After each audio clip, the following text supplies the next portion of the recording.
আসসালামু আলাইকুম রহমতুল্লাহ। আশা করি সবাই ভালো আছেন। আজকে আমি আপনাদের সাথে শেয়ার করব রুই মাছ দিয়ে টমেটোর ঝোল তরকারি। আশা করি রেসিপিটি ভালো লাগবে। চলুন কথা না বাড়িয়ে শুরু করা যাক। অবশ্যই ভিডিওটি শুরু করার আগে একটি লাইক দিবেন। প্রথমে আমি প্যানে তেল দিয়ে দিলাম। মাছগুলো আমি আগেই ধুয়ে কেটে নিয়েছি আর হলুদ মরিচ মাখিয়ে এখন বসিয়ে দিলাম। 5 মিনিট আমি রেস্টে রেখে দিয়েছিলাম, তো এখন দিয়ে দিচ্ছি ভাজার জন্য। ভিডিওর মাঝখানে আমি আপনাদের সাথে একটা কথা বলবো। আমি অনেকের ভিডিওই দেখে ফুল দেখে আর কি লাইক কমেন্ট করি ঠিকই, কিন্তু আমার ভিডিও না দেখেই অনেকে লাইক দিয়ে কমেন্ট করে বলে হ্যাঁ আপু সুন্দর হয়েছে। আপনারা দেখেন পুরোটা আগে, তারপর তো কেউ কারো পাশে থাকলে সম্পূর্ণভাবে ফুলফিল থাকার চেষ্টা করবেন। আমিও থাকার চেষ্টা করি। আমার কথা কোথাও ভুল হলে ক্ষমা দৃষ্টিতে দেখবেন। চলুন কথা না বেরিয়ে বাকিটা করে হালকা এখানে আমি মাছগুলো ভেজে নেব একটু। মাছগুলো আমি পিস পিস করে এখানে 4-5 জনের হয় এভাবে মোটামুটি একবেলার জন্য রান্না করেছি। মাছগুলো হালকা উল্টিয়ে দিচ্ছি। এপিট ওপিট ভালো করে আমি ভেজে নেব। অফ ক্যামেরা আমি অনেকবার করে ভেজে নেব, ওটা আর দেখাবো না যাতে ভিডিওটা বড় না হয়ে যায়, কারণ মাছ ভাজা তো সবাই পারি। এই যে আমার ভাজা হয়ে গেছে, এখন আমি তুলে নিচ্ছি।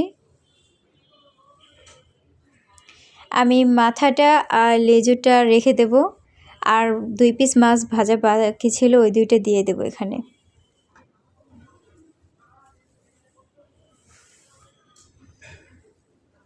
মাছগুলো ভাজা হয়ে গেছে, এখন আমি তরকারি রান্না করার জন্য এখানে আমি ব্লেন্ড করা পেঁয়াজ দিয়ে দিয়েছি 2-2.5 চামচের মতো,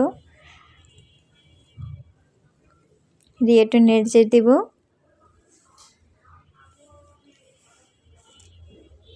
এখন আমি এখানে আদা বাটা আর রসুন বাটা অ্যাড করে দিলাম 1 চামচ করে।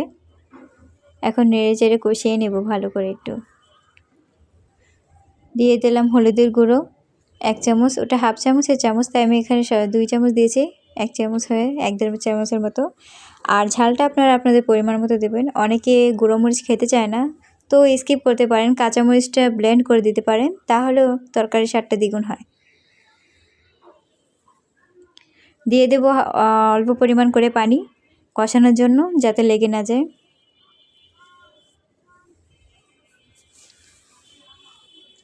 আমি ঢাকনা দিয়ে কষিয়ে নিচ্ছি।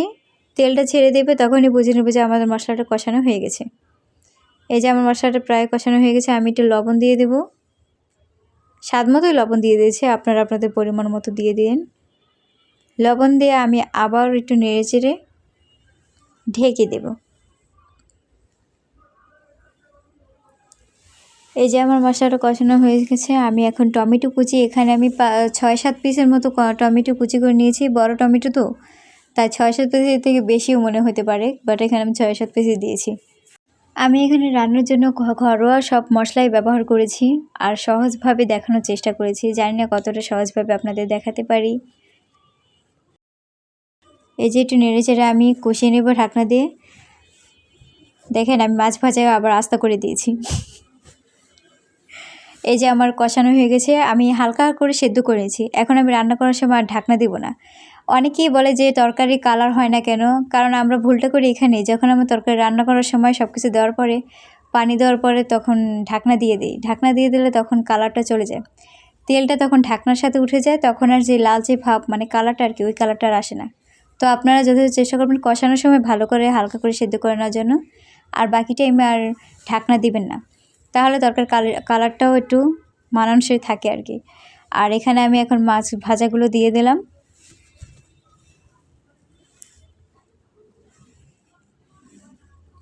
দিয়ে নেড়েচেড়ে একটু রান্না করে নেবো আর কি বাকিটা।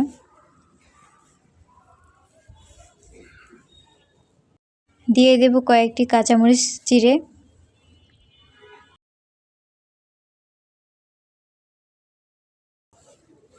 দিয়ে আমি ভালো করে তরকারিটি জাল দিয়ে নেব।